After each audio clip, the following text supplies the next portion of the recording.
시청자 여러분, 안녕하십니까? 12월 19일 월요일 뉴스와이드 시작합니다.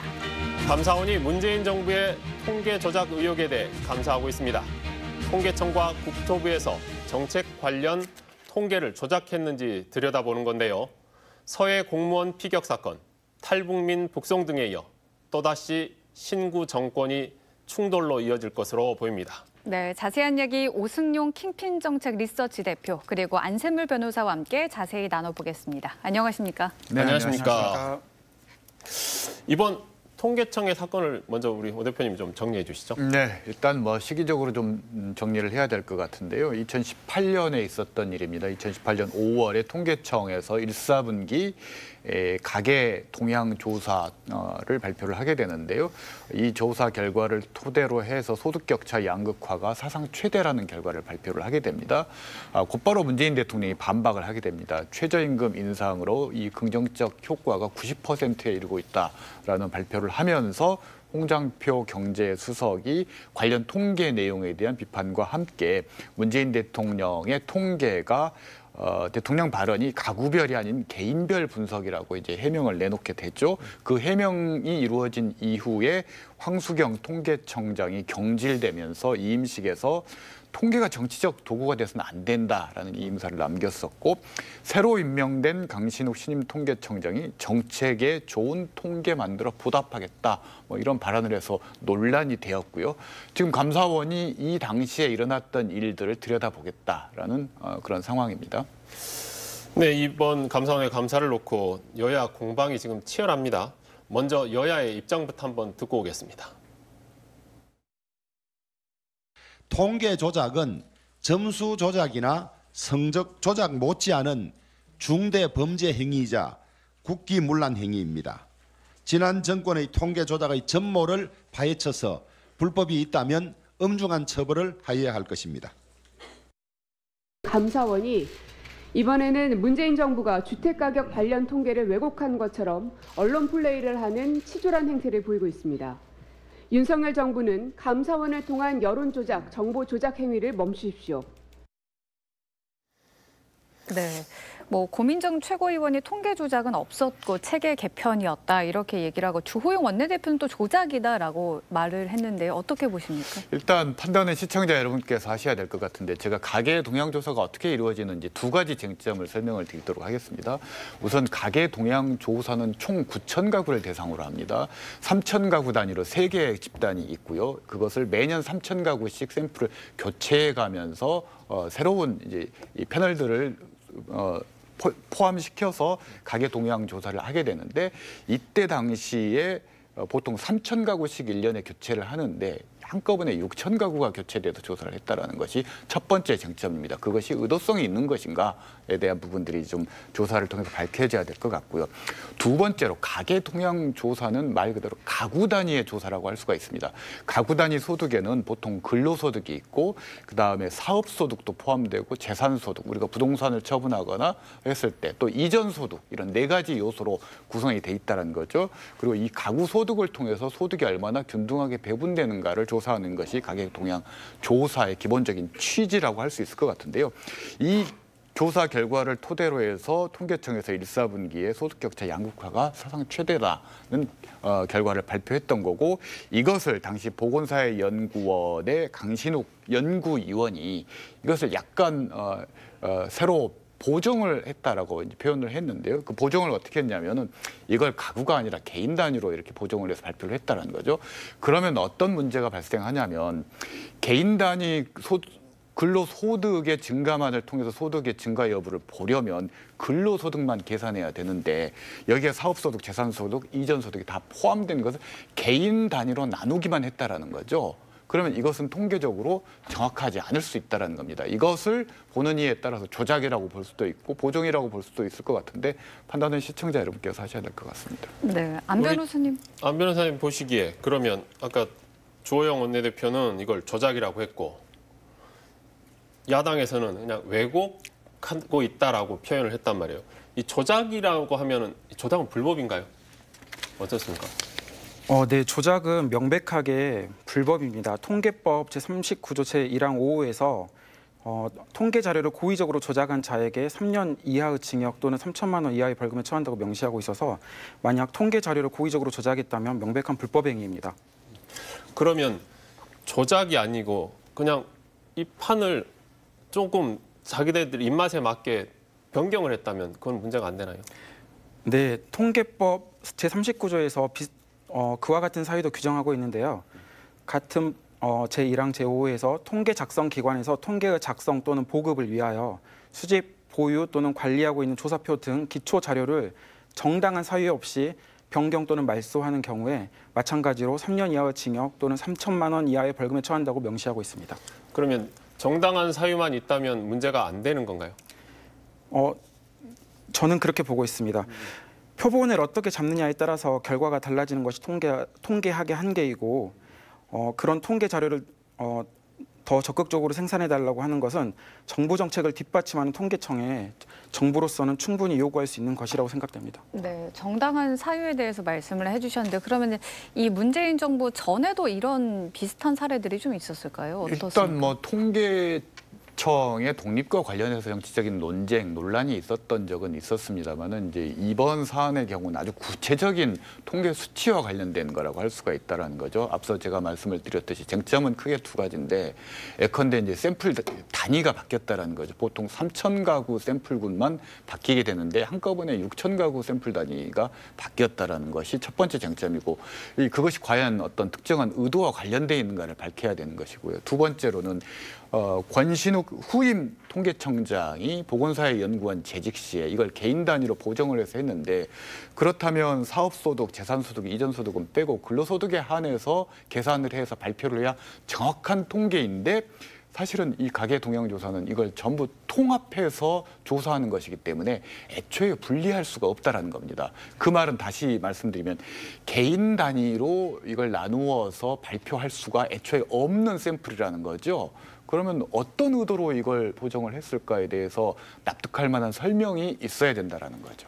아까 우리 안 변호사가 이야기했던 정당한 사유가 있어야 된다라는 거죠. 네, 뭐 짐작할 수 있는 것은 권신욱 후임 통계청장의 이 보정이라는 것은 네. 결과적으로 문재인 정부의 소득주도 성장, 즉 근로소득이 올라가면 성장 동력이 된다라는 소득주도 성장을 뒷받침할 수 있는 통계가 됐다라는 거죠. 이제 그런 측면에서 오이밭에서는 뭐 집신을 고쳐 신지 말라고 했는데 단순히 이런 우연의 측면으로 볼 것인가 아니면 철저한 의도를 가지고 의도적으로 통계 수치를 조작한 것인가 이런 부분들에 대해서 후임 강신욱 통계청장이 좀 밝힐 필요는 있을 것 같습니다. 네, 그럼 지금 나온 사실관계만 놓고 봤을 때 변호사님 입장에서 보시기에는 이게 정당한 사유를 인정받을 수 있겠습니까? 어떻습니까? 실은 감사가 진행 중이라서 명확한 결과가 나온 것이 아니어서 감사 결과를 지켜봐야 할 것 같습니다. 이 경우에도 검찰에서 수사 결과가 유출되면 보통 여론 재판으로 흘러가는데요. 이 경우에도 여론 재판이 되지 않으려면 형사 절차가 아니라 하더라도 무죄 추정의 원칙이 적용이 아니라 준용이 돼야 된다고 생각합니다. 제 생각에는 수치 등 주요 통계 결과를 고의적으로 변경하였다면 당연히 통계법 위반입니다. 그런데 통계 결과 자체를 조작한 것이 아니라 표본틀을 정부의 소주성 정책의 정당성을 뒷받침하기 위해서 통계 결과를 이끌어낸 것을 가지고 통계를 조작하였다고 하는 것은 맞지 않다고 생각합니다. 그런데 이제 아무래도 여권에서는 이걸 뭐 국정농단, 국기문란이라는 표현까지 지금 쓰고 있습니다. 그렇게 이걸 강조하는 이유가 뭘까요? 일단 문재인 정부의 핵심적인 정책 기조가 소득주도 성장이었고요. 근데 이 소득주도 성장이라는 것이 사실 현실과 맞지 않았었고 오히려 역효과가 났다.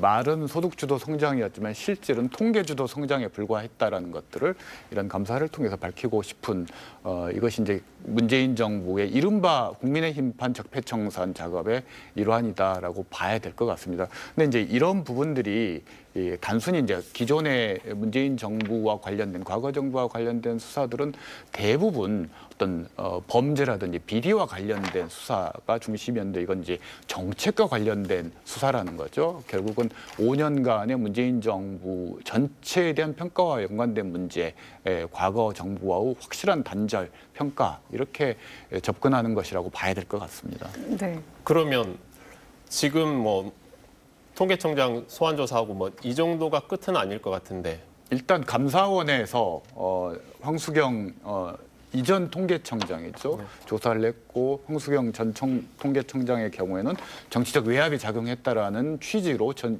감사원에서 진술을 한 것으로 지금 보도가 나오고 있고요. 강신욱 후임 통계청장의 경우는 아직까지 이제 뭐 조사가 이루어진 것 같지는 않은데 어떤 취지로 진술을 할지는 모르겠습니다만 아마 그런 의도가 없었다. 다만 그동안 발굴되지 않았던 부분들을 좀 부각해서 통계 보정을 했을 뿐이다라는 취지로 발언, 진술할 가능성이 큰데 아마 그 결과에 따라서 감사원에서 판단을 할 것이고 그것을 이제 검찰에 넘겨서 수사 이전이 될 것 같습니다. 네, 이 감사원 대상을 놓고 이제 홍장표랑 황덕순 전 수석도 대상이 될 것 같다라는 전망이 있었는데 일단 감사원에서는 아직 결정된 것이 없다라고 말은 했는데 어떻게 예상하십니까? 일단 홍장표 경제수석이라든지 그다음에 정책수석에 대한 소환 조사설은 아직까지는 그냥 섣부른 예단일 수 있는 거고요. 일단 감사원 차원에서 이 가계 동향 조사 그리고 나중에 이제 또 다른 논란이 되고 있는 것이 이제 아파트값 관련된 주택 가격 통계인데 이런 부분들에 대해서 감사가 진행이 된다면 윤곽이 좀 나올 것 같습니다. 이게 근데 아까 우리 안 변호사도 이야기했지만 통계청 노조 차원에서 노조는 그런 이야기를 했더라고요. 이런 통계조사 방식 개편은 이전 정부에서도 늘 있었던 일이다. 이걸 그 불법, 범죄로 보는, 그러니까 조작을 통한 범죄로 보는 건 좀 문제가 있다라고 했는데 그런 부분들은 어떨까요? 그러니까 직접적으로 비교하기가 조금 어려운 부분이 있습니다. 왜냐하면 통계라는 것이 아주 구체적인 사안에 대한 구체적인 분석이기 때문에 비교 대상이 어떤 것이냐에 따라서 얘기가 달라지는 것이어서 이걸 이제 통칭해서 총괄적으로 비교해서 이야기하기는 굉장히 어려운 측면들이 있는 것 같습니다. 안 변호사 보시기에는 지금 안 변호사께서는 계속 했던 이야기가 이 통계라는 틀을 바꾼 것이 통계하는 틀을 네, 그 수치를 바꾼 건 아니다라고 보시는 거죠, 지금. 네 그렇습니다. 그러면 그 수치를 바꿨다면 아까 이야기했던 뭐 3년 이하 네, 3천만 원. 네 통계법 제39조 바로 위반 사항이 되는 거고요. 그러니까 지금은 그 정도까지는 아니라고 지금 판단하시는 거예요, 법적으로는? 네 그렇습니다. 정당한 사유를 판단을 해봐야 될 텐데 이 부분은 개별 사안에서는 통계법이 정한 정당한 사유가 무엇인지 가장 중요한 쟁점이 될 것인데요. 실무상으로는 다양한 이유로 통계 방식을 변경할 수 있어서 할 수 있고 형사처벌 규정은 언제나 불분명한 경우 피고인에게 유리하게 해석돼야 하는 만큼 통계법 위반의 고의를 밝히는 것은 법률적으로는 지난하고 어려운 일이 될 것으로 보입니다. 그러니까 쉽지 않을 거다. 네 그렇습니다. 네. 예, 통계청 이야기는 여기까지 들어보고요.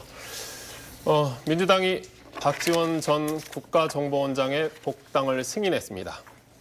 최고위원회에서 위원들 사이에 의견이 팽팽했는데요. 이재명 대표는 대통합, 대승적 차원의 수용이라고 말했습니다.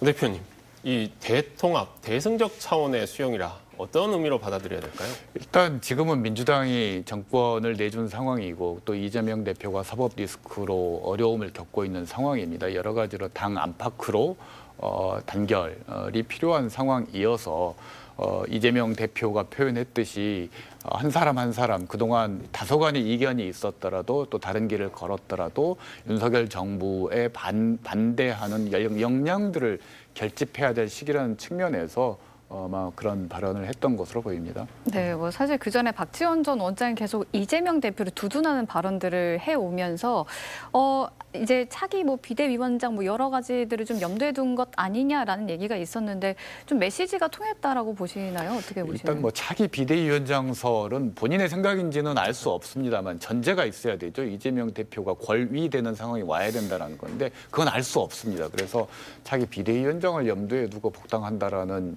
말은 논제가 성립하기가 좀 어려운 것 같고요. 지금으로서는 이런 측면은 있는 것 같습니다.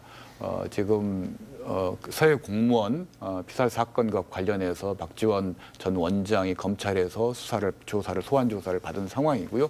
지금으로서는 이제 불구속 기소될 가능성이 높다라는 보도들이 나오고 있는데 여러 가지로 이제 이 박지원 본인의 사법 리스크가 있어서 개인으로서 대응하는 것보다는 문재인 정부의 일원으로서 국정원장으로서 참여를 했기 때문에 민주당이라는 울타리를 통해서 어느 정도 좀 보호받고자 하는 그런 욕망들도 있는 것 같고 뭐 비대위원장은 알 수 없습니다만 다음 총선에서 혹시나 기회가 된다면 본인이 어떤 그 출마를 통해서 또 다른 선출직을 생각하고 있을지는 모르겠습니다. 근데 그 지금 정청래 최고위원 같은 경우는 이 복당에 대해서 복당은 분열의 씨앗이고 재앙이 될 수 있다라고 굉장히 원색적으로 비난을 했어요. 그럼에도 불구하고 박지원 원장을 복당을 시켰다 하는 얘기는 그러면 정청래 최고위원의 위치가 애매해지지 않을까 싶기는 해요. 뭐 정청래 최고위원이 뭐 유행가죠. 사랑은 눈물의 씨앗에 빗대서 더불어민주당 분열의 씨앗이라고 아주 원색적으로 얘기를 했는데 일단 그 발언의 배후 내지는 민주당 권력 관계를 좀 볼 필요가 있을 것 같습니다. 이게 단순히 제가 보기에는 정청래 최고위원 개인의 발언 같지는 않고요. 민주당 내에서도 박지원 전 원장의 복당을 원하지 않는, 탐탁치 않아 하는 그런 그룹들이 분명히 존재하고 이런 여론, 당내 반대 여론들을 대변해서 아마 정청래 최고가 발언을 했고 그래서 아마 이재명 대표가 이미 이제 복당에 대한 결의가 당내에서 끝났지만 의결기구에서 끝났지만 지난주에 보류를 하고 설득 과정을 거쳤던 것도 그런 과정의 일환이다. 그러니까 결국 여러 가지로 당내 지금 이재명 대표가 다음 총선에서 공천을 할 수 있을 것인가 말 것인가 관련 그리고 또 민주당 내에 이제 분화의 가능성까지 여러 가지 흐름들이 있어서 박지원이라는 새로운 변수가 등장하는 것에 대한 견제라고 봐야 될 것 같습니다. 그런데 솔직히 지금 이재명 대표가 박지원 전 원장을 복당시킬 정도로 민주당 내에 그 정도의 스피커가 없다라는 반증이기도 하지 않을까요? 지금 실질적으로 말씀하셨듯이 민주당 내에서 초기에 이재명 대표가 취임했을 경우 모두가 친명계다. 민주당은 뭐 이런 발언들까지 나왔었고 또 최고위원을 비롯해서 의원들도 적극적으로 이재명 대표를 옹호하기 위한 발언들을 쏟아냈었는데 최근의 흐름들을 보면 대장동 사건 이후 진전이 되면서 이재명 대표 혼자 지금 나서고 있는 대응하고 있는 그런 모습들을 보이고 있다라는 거죠. 어찌됐건 당 바깥에서 가장 이재명 대표를 옹호하면서 윤석열 대통령과 현 정부에 대해서 어떤 가장 전투력이 높은 박지원 전 원장이 당내에 합류한다면 이재명 대표 입장에서는 천군만마라고 생각할 겁니다. 그러니까 그 천군만마 중에 한 사람 더 이야기하면 저희 지역에 민영배 의원 계시나요? 탈당을 해서 지금 아직 복당 못하고 있는데 여기는 누구나 다 아는 친명계 의원인데 왜 복당을 못하고 있을까요? 일단 헌재가 지금 검수완박 법안에 대해서 헌법재판소에 지금 유연 심판 청구가 돼 있는 상황이기 때문에 그 결과가 나오길 때까지는 아무래도 여러 가지 변수들이 있을 수 있습니다. 그 결과에 따라서 아마 이런 부분들을 염두에 두고 있는 것 같습니다. 안 변호사님, 지금 국민의힘 같은 경우 내년 3월 전당대회 놓고 당대표 선거에서 당원을 100%로 하는 룰을 개정에 의결했습니다. 네. 이게 어떻게 보세요? 문제가 있다고 보시는가요? 아니면 법적으로? 법적으로는 정하기 나름이라서 뭐 크게 상관없을 것 같습니다. 그런데 윤석열 대통령이 사석에서 100% 당심으로 하자라고 했던 말이 경향신문에 보도가 된 이후에 대통령실에서 부인하지 않음으로써 국민의힘은 이 방향으로 전격적으로 가고 있는 것 같습니다. 그렇죠. 그러니까 그걸 두고 유승민 의원 같은 경우는 명백한 불법이라고 했단 말이에요. 권성동 같은 경우는 아니다. 이거 당내 경선이라 다른 개념이다라고 했는데 법적으로는 이게 그러면 유승민 전 의원의 말이 맞나요? 명백한 불법인가요? 이런 말을. 명백하다고 표현하기 힘들지만 저는 유승민 의원의 말이 맞다고 생각합니다. 권성동 의원은 총선, 대선 개입이 아닌 당대표 경선 개입은 문제가 안 된다라고 했는데요. 총선 대선 개입은 박근혜 전 대통령이 이미 문제가 되어 2년형을 산 적이 있죠. 그런데 정당법 제49조 제1항 제2호에서도 정당의 대표자의 선출을 위한 선거와 관련하여 선거운동 또는 교통을 방해하거나 위계의 사설 그 밖의 부정한 방법으로 당대표 경선 등의 자유를 방해한 자를 5년 이하의 징역 또는 1천만 원 이하의 벌금으로 처벌하고 있습니다. 윤 대통령의 행위가 정당법 위반 행위라고 단언하기는 어렵지만 정당법의 취지상 부적절해 보이는 것은 명백한 것으로 보입니다. 네, 그러니까 100% 당원 투표와 관련해서 오히려 윤 대통령의 발언이 좀 문제가 되게 생겼어요. 네, 근데 제가 자료를 찾아보니까 대통령실 관계자로 나온다 아마 이재명 대통령실 부대변인으로 추정이 되는데요. 사적으로 이런 얘기를 한 적이 없다라고 발언을 했고요. 국민의힘도 오늘 그런 사실이 없다라고 부인을 했습니다. 그래서 앞서 말씀드렸듯이 이 발언이 만약에 윤석열 대통령이 사석에서 했다면 누구에게 했는지 언제 누구에게 했는지가 밝혀져야 되고 그것이 확인이 된다면 이건 법적으로 이제 따질 문제이지만 지금은 그걸 확인할 길이 없다라는 거죠. 그래서 그 전제가 충족되지 않은 상태에서 이걸 법적으로 문제가 있다라고 얘기하는 것은 아직은 약간 좀 성급한 거 아닌가라는 생각이 듭니다. 네, 정치권 이야기는 여기까지 들어보고요. 이어서 시청자가 선정한 뉴스 탑10 살펴보겠습니다.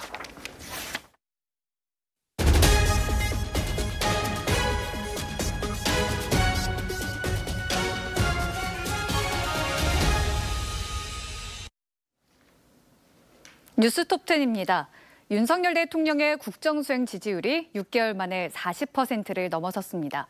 리얼미터가 미디어 트리뷴의 의뢰로 조사한 12월 3주차 윤 대통령의 국정수행 긍정평가는 일주일 전보다 2.7%포인트 오른 41.1%를 기록했는데요. 중도층과 20대의 지지율 상승 영향으로 분석됐습니다. 국민의힘도 소폭 상승한 41.4%로 43.7%인 더불어민주당과의 지지도 격차를 좁혔습니다. 촉법소년 제도를 악용한 청소년 범죄가 급증하는 가운데 이 촉법소년을 미끼로 중학생들에게 도둑질을 시킨 20대가 실형을 선고받았습니다. 어린 중학생들에게 촉법소년이라 처벌받지 않는다며 분실카드로 물건을 사오면 돈을 주겠다라고 범행을 제안했다는데요. 학생들이 사온 물건은 중고로 되팔아서 현금화하고 학생들이 협박까지 했습니다. 법무부는 현재 만 14세 미만인 촉법소년의 연령을 만 13세 미만으로 낮추는 법안을 입법 예고해 법 개정이 논의되고 있습니다. 이명박 전 대통령과 김경수 전 경남지사 등 정치인에 대한 연말 특별 사면을 놓고 논란이 이어지고 있는데요. 이재명 더불어민주당 대표가 이명박 전 대통령 사면에 대해서 가장 불공정하고 가장 몰상식한 결정이 될 것이라고 말했습니다. 이 대표는 윤석열 정부가 주문처럼 외우고 있는 공정과 상식의 기준은 뭐냐라며 강하게 비판했습니다. 지금까지 뉴스톱10이었습니다. 네, 오 대표님.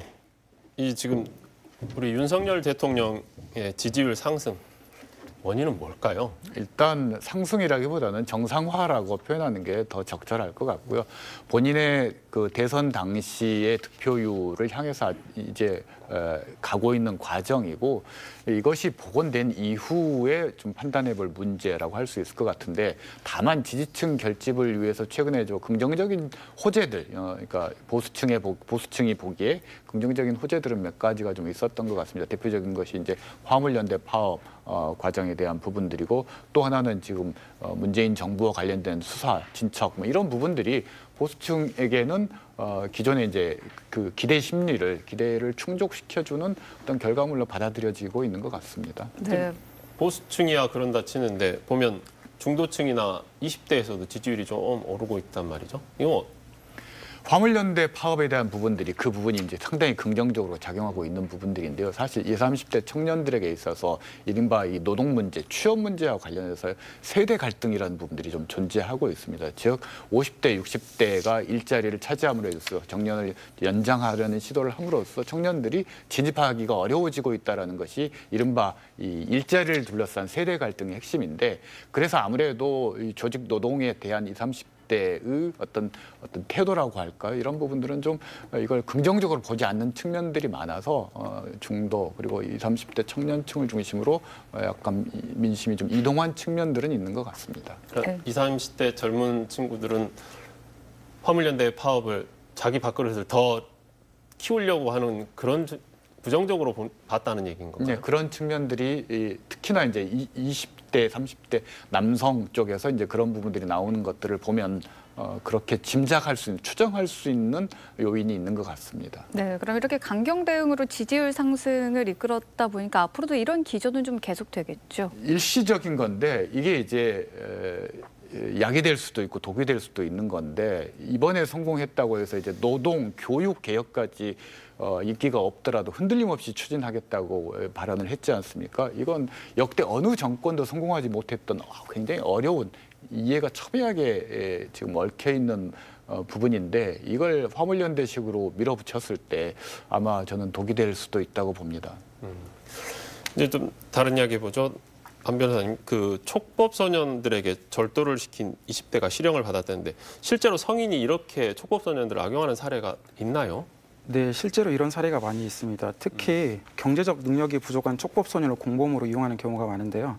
최근 성범죄 형량이 매우 무겁습니다.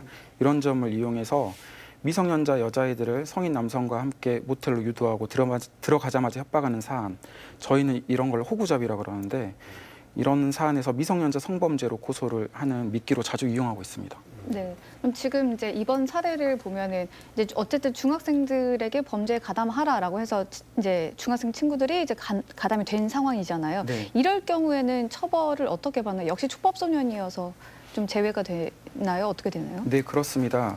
형법에서는 만 14세 미만의 소년을 형사처벌을 받지 않게 하고 있습니다. 그러나 소년법에 의해서 보호처분을 받고 있는 보호처분은 받게 되는데요. 보호처분은 그러니까 형사법보다는 그 정도가 낮아서 별로 무서워하지 않은 것 같습니다. 법무부는 아까 말씀하셨듯이 13세 미만으로 하향하는 의견을 냈는데 다음으로 특정 강력범죄 등 중범죄 소년 사건을 보호사건 대상에서 제외해서 아예 형사처벌을 하도록 하는 소년법 개정 법률안도 지금 준비하고 있는 것으로 알고 있습니다. 네, 오 대표님, 그 이재명 대표가 MB 사면 관련해서는 가장 몰상식한 결정이 될 것이라고 강하게 비판을 했는데 왜 이렇게 강하게 비판을 할까요? 아무래도 그 국민들의 여론을 보면 이명박 전 대통령 사면에 대해서는 굉장히 부정적인 여론이 아직도 대세인 것 같고 그런 여론에 이제 기댄 측면들이 있는 것 같고 또 하나는 국민 대통합이라고 하면 이명박 전 대통령의 어떤 비리 부패 혐의로 지금 기소돼서 복역하고 있는 분인데 그에 상응하는 여권의 카드가 맞아야 된다라는 게 기본적인 상식인데 전병헌 전 정무수석 등 몇 분 거론되고 있고 김경수 전 경남지사는 가석방은 해주되 복권은 안 해주겠다라는 입장이어서 뭔가 균형이 맞지 않는다 이런 측면들도 같이 작용을 하고 있는 것 같습니다. 김경수 전 지사 같은 경우는 사실은 몇 개월 안 남았는데 네, 내년 5월입니다. 네. 네. 그러니까 거기 가석방이 무슨 의미가 있겠어요? 복권이 중요할 텐데. 그래서 이제 나오는 것을 자기가 원하지 않는다고 한 건 아닌 것 같고 복권을 시켜달라는 내보내려면 복권을 시켜달라는 취지였던 것 같은데 가장 이제 김경수 전 지사나 민주당 입장에서 곤혹스러운 게 그럼에도 불구하고 가석방만 시켰을 때의 상황일 것 같습니다. 네. 네. 예, 두 분과의 이야기는 오늘 여기까지 듣겠습니다. 함께해 주셔서 감사합니다.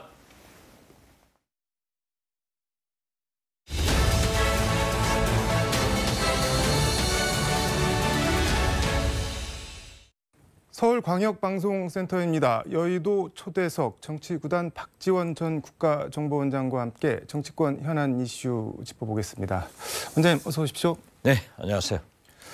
안녕하시냐고 묻기가 좀 그런 게 지난주에 검찰 소환 조사 받으셨죠? 저는 안녕합니다. 아, 그러십니까? 지난 주말에도 목포에서 네. 우리나라 연극계의 거목 김성옥 선생이 별세하셔서 네.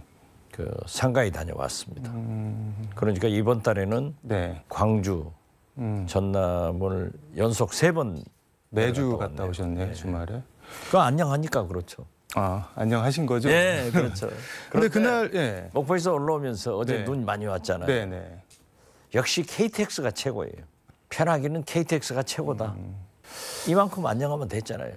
뭐 편한 거는 KTX가 최고인데 약간 불편하긴 한데 수사 관련한 거 딱 하나만 여쭤보겠습니다. 그날 수사 받고 나오면서 이제 기자들 기다리고 있는데 오늘 수사를 보니까는 뭐 삭제 삭제가 되더라 뭐 중대한 사실을 알았다. 근데 그 전에는 이제 그 국정원 서버는 삭제가 원천적으로 불가능하다 이렇게 말씀을 해오셨는데 뭔가가 삭제가 된 게 있기는 있는 건가요? 그러면은? 어떻게 됐든 네. 그 검찰 수사 관계에 대해서는 우리 소동기 변호사가 네. 일체 말하지 마라.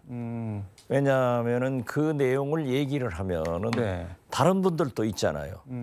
그게 이제 증거인멸에 네. 구실을 줄 수 있다. 그래서 답변을 하지 않겠습니다. 알겠습니다. 이거는 입장을 충분히 이해를 묻지 말았어요. 넘어가도록 하겠습니다.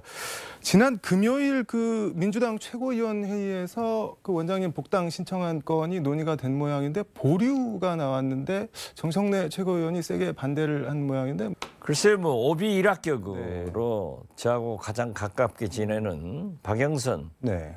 전 장관께서 민주당이 뭐 분당할 것이다 이런 우려를 표시했는데 네. 저하고 얘기한 것도 아닌데 또 그러한 것을 분란을 일으키지 않겠냐 네. 하는 정청래 의원의 염려를 저는 그냥 저보다 잘하라고 하는 것으로 받아들입니다. 어쨌든 오늘 최고위원회에서 복당 결정이 난 것 같은데 앞으로 뭐 어떤 역할, 뭐 각오 같은 거 한 말씀 좀 들어보도록 하겠습니다.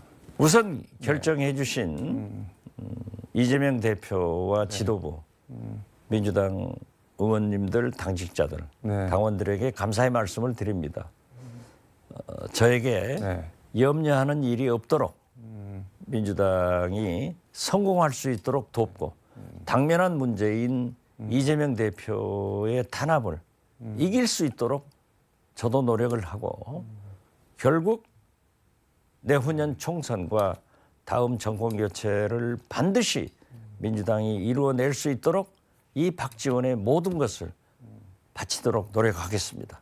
선봉에 서시겠다는 말씀이신가요, 그러면? 감사합니다. 뭐 제가 선봉 네. 이런 얘기보다는 역할을 다 하겠다 이런 말씀으로 대신합니다.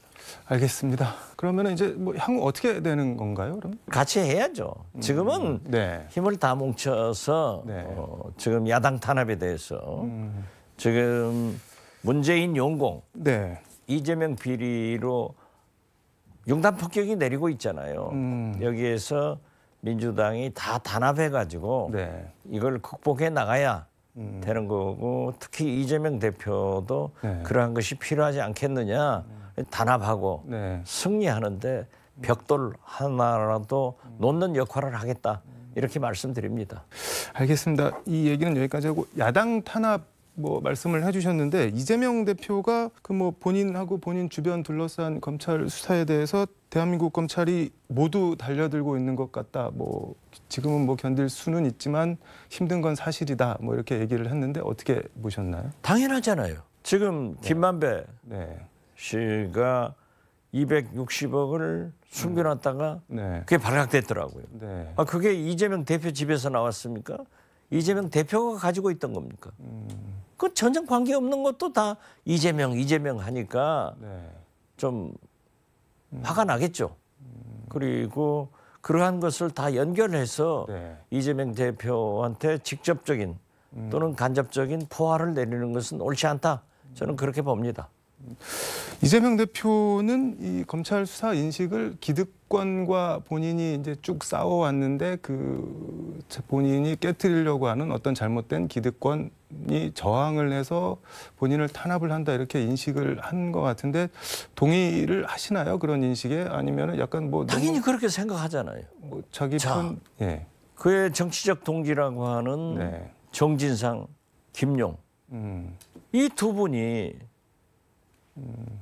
화천대유 뭐 네. 대장동 그런 거에서 관계가 있었다 하는 것도 부인하지만은 네. 이재명 대표하고 아무런 관계가 없다 하잖아요. 또 본인도 아니라 하고 네. 거듭 말씀드리지만은 260억 김만배 씨가 숨겨놓은 것도 뭐 이재명 대표 집에서 나왔나요? 아무 관계 없는데 자꾸 이재명 대표를 포커스를 맞춰가지고 공격을 하니까 네. 그러한 말씀을 할 수 있다, 할 수밖에 없지 않냐? 저는 그렇게 생각합니다. 이게 사람들이 제일 궁금해하는 게 어쨌든 이재명 대표나 검찰이나 어느 한쪽은 뭐 부러져야 끝나는 승부가 펼쳐지는 국면인데 살아남을 수 있을지 없을지가 뭐 사람들 제일 관심사인데 보시기에 뭐 어떻게 전망을 하시죠? 아니 왜 살아 못 남아요? 이 나라가 네. 법치국가입니다. 아무리 야당 탄압을 했던 네. 박정희, 전두환 때도 김대중 대통령은 살아남았습니다. 사실이 아니면 살아남죠. 그리고 지금 현재 검찰에서 네. 이재명 대표한테 구체적으로 뭐가 있다. 또 누가 이렇게 진술하는 사람도 없잖아요. 네. 그런데 그걸 가지고 일방적으로 이재명이다 하는 것 자체가 탄압 아니에요. 혐의를 둔 것을 그냥 전체로 밀고 나가면 안 되죠. 저는 어떻게 됐든 네. 이재명 대표가 진짜 대단한 사람이다. 모든 방송, 네. TV, 인터넷, 신문에서 네. 그렇게 이재명 대표 문제에 대해서 거론하고 시커멓게 보도를 하지만은 눈 하나 깜짝하지 않고 나 아니다. 탄압하지 말라. 그럼 믿어야죠. 알겠습니다. 이상민 의원 같은 경우는 오늘도 라디오에 나오셔서 어쨌든 의혹이 제기되고 있으니까 대표직은 내려놓고 수사를 받고 살아서 돌아와야 되는 거 아니냐 뭐 이렇게 말씀을 하시던데 그런 의견에는 어떻게 생각하시나요? 무슨 혐의만 있으면은 당대표가 물러간다. 이건 아니죠. 그리고 지금 현재는 그럴 단계가 아니에요. 네. 그래서 저는 거듭 말씀드리지만 그 호남을 다녀보고 네. 수도권에서 다녀보아도 지금 현재는 민주당은 네. 뭉쳐서 야당 탄압에 대해서 싸워야지 그러한 얘기를 하는 것은 지금 현재는 저는 개인적으로 적절하지 못하다 이렇게 생각합니다. 아, 이번 달에 뭐 3주 연속 매주 호남을 다녀오셨다고 하는데 호남 민심은 그런 쪽인 모양이네요. 그렇죠. 그러니까 지금도 네. 이 대선 패배에 대해서는 네. 멘붕을 벗어나지 못하고 나는 아직도 TV를 안 본다 하시는 분들도 있었고 네. 윤석열 너 여기는 안 된다. 그리고 민주당에 대해서 걱정이 있어요. 네. 그렇지만 지금 이 순간은 민주당은 단결해서 김대중 대통령 때 그 리더십으로 돌아가서 싸워라. 극복해라. 이런 얘기인데 지난 16일 지난주 금요일이었는데 이날이 이태원 참사 49제 날이었는데 윤석열 대통령과 김건희 여사가 중소기업 소상공인 상품 판촉 행사 한겨울의 동행 축제 윈터 페스티벌 여기 가서 뭐 술잔도 뭐 사시고 뭐 성탄절 트리 점등도 하고 뭐 이런 모습을 보였는데 야권에서는 꼭 그날 꼭 그렇게 하셔야 됐냐 뭐 이런 지적이랑 비판이 나오는데 그거 어떻게 보셨나요? 대통령의 일정이라고 하는 네. 것은 다양하니까 할 수 있어요. 네. 그러지만은 최소한 아직까지 윤석열 대통령께서 네. 공개적인 모양을 갖춰서 대국민 사과를 하지 않았지 않습니까? 그리고 영정 입회를 모시고 위령제도 못했지 않습니까? 거기다 그 유족들이 국민들이 원하는 이상민 장관 해임도 하지 않았다고 하면은 네. 최소한 49제만원이라도 네. 김건희 여사와 함께 가서 네. 그분들에게 예를 갖췄으면 저는 그렇게 바랬습니다. 그리고 밤이라도 가셔야 된다. 그런데 안 가셨다고 하면은 저는 이것은 좀 윤석열 대통령 내분이 잘못하셨다. 이 건방진 말이지만은 대통령이 잘못하셨다. 저는 그렇게 느낍니다. 그랬는데 그러한 것을 지적하니까 국민의힘에서 네. 뭐 김대중 대통령도 어쨌다 누구도 어쨌다 하고 옛날 역사를 뭐 당군 할아버지까지 다 한번 꺼내 보러 가세요. 최소한 대통령 실장이라도 가셨으면은 이러한 것이 없었지 않나. 그런데 그건 안 가시고 자기들이 잘못한 것을 그냥 옛날 대통령도 어쨌다 누구도 어쨌다 이러다면 단군 할아버지 잘못한 것도 다 얘기할 것 아니에요. 이러면 안 돼요. 대통령만 안 가신 게 아니라 뭐 총리, 뭐 행안부 장관, 총리 누구도 아무도 안 갔죠. 말씀하신 대통령 실장. 강승규 시민사회 수석은 보냈다고 하는데 지금 이제 뭐 온라인이나 인터넷 이런 데 보면은 그 추모제 그 맨바닥에 앉아 있는 그 이재명 대표 사진이랑 그다음에 축제장에서 이렇게 되게 밝게 웃고 계시는 대통령 사진이랑 이렇게 비교하는 짤 같은 게 막 이렇게 돌아다니고도 있는데 국민의힘에서는 이런 얘기도 나오는데 아니 대통령 보고 그럼 뭐 3년상이라도 지내라는 거냐 뭐 하실 만큼 하신 거 아니냐 이런 말도 나오는데 어떻게 봐야 될까요? 아니 뭘 하셨어요 대통령께서? 안 하셨잖아요. 네. 그분들이 국민들이 요구하는 대국민 사과도 영정과 입회를 모신 위령제도 분향도 네. 이상민 장관 해임도 안 했잖아요. 그렇기 때문에 어제 그러한 것이 나오고 하지만은 이재명 대표 다 민주당 지도부들이 가서 하는 것은 당연한 거 아니에요? 네. 당연하게 잘한 것은 그래서 저는 네. 그렇게 그 세월호 때처럼 수학여행 가다가 죽었지 않냐. 이렇게 해가지고 네. 3, 4년간 얼마나 많은 고초를 겪고 결국 네. 박근혜 대통령이 탄핵당하는 그러한 단초를 그때부터 무너지기 시작한 거예요. 제공했지 않냐. 그래서 저는 지금이라도 윤석열 대통령께서 그 영정들 모신 곳에 가서 네.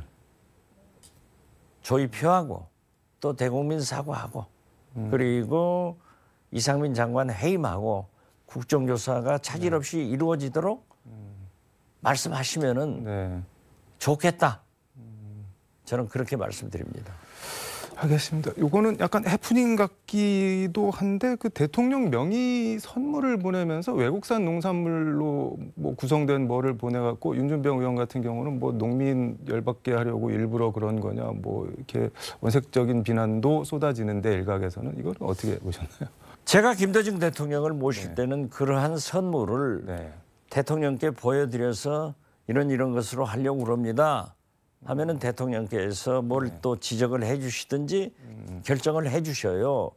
그런데 윤석열 대통령실은 네. 했는지 안 했는지 모르겠습니다. 이게 보니까 선물을 행안부에서 보냈더라고요. 대통령. 글쎄요. 네. 그렇다고 하면은 참모들이 네. 대통령실이 행안부가 좀 잘해야지 어떻게 그런 짓을 합니까?